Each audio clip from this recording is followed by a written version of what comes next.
Okay, ayan. Matindi talaga to si Chad. At bakit nga ba? Ayan.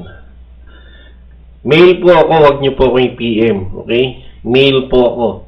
Kahit tong ID ko ipang babae, mail po yan. Okay, ayan. Kumusta na yung mister mo si Jo Marie? Miss Caralay. Ayan.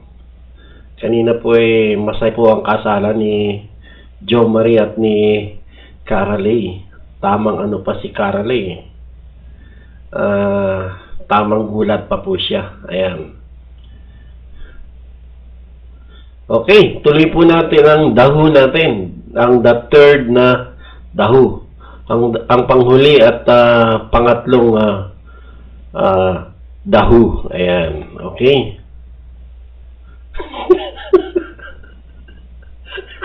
Hindi lang maligawan.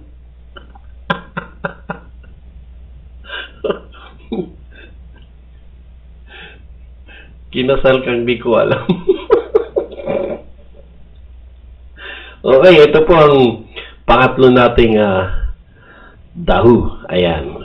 Ayon po sa aking bubuwit na bumubulong-bulong sa akin, sabi niya Kuya Peter, meron pong 3 chatter ngayon. Love triangle po ito, Kuya Peter. Ayan. Yan po ang kanyang intro. Okay? Sabi ko, sige, tuloy mo lang yan.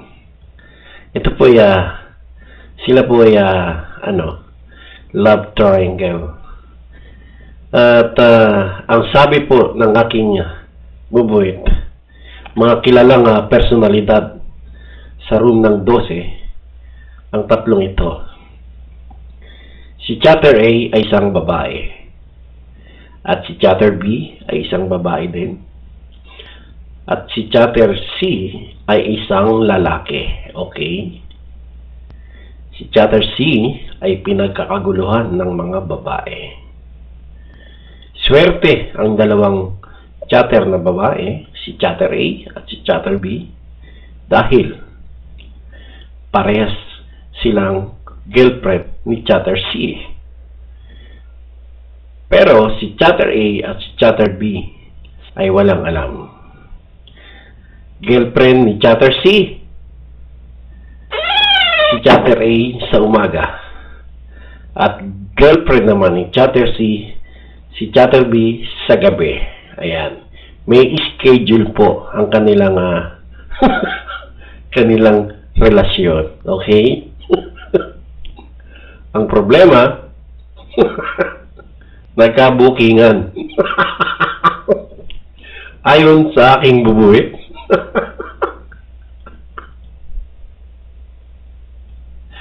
si Chatter A at si Chatter B ay nagpanagpo sa isang oras na nagkasabay sila. Ayan.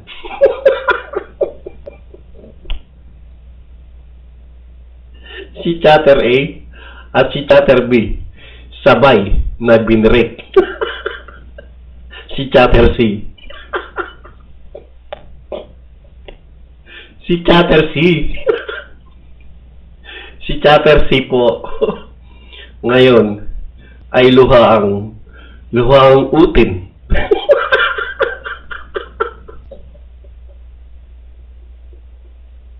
Dahil iniwan.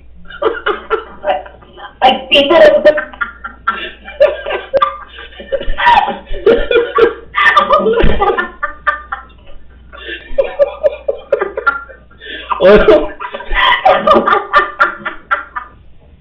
Wala akong sinasabi. Kayo lang ang nagsabi niyan. Kundi, wala pa naman. Di pa naman ako tapos, di ba?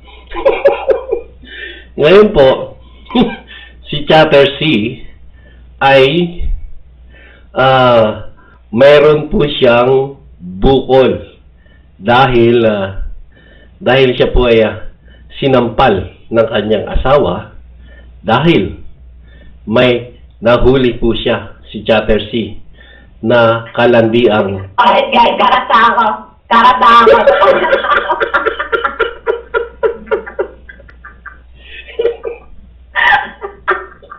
Bakit ba? binabati ko lamang po. Huwag yung get out. O sige, hindi na lang letra. Hindi na lang letra ang babanggitin ko. Ang kanyang pong clue. Siya po ay number 1. Ayan.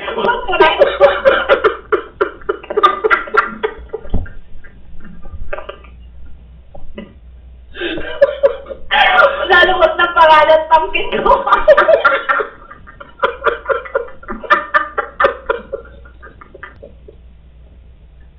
Yan po. Yan po ang sabi ng aking bubuit. Siya po ay number 1. Okay. Samantala po, magpatugtog po tayo ulit. At bubuit, kung meron kang dahu, ipasa mo lang ulit sa akin. At okay, ito po, para sa kanilang tatlo. Ito ang aking handog na awitin. Ang aking mula po kay ito'y bagong release lamang po. Ito po ay hinahandog ko para sa kanilang tatlo.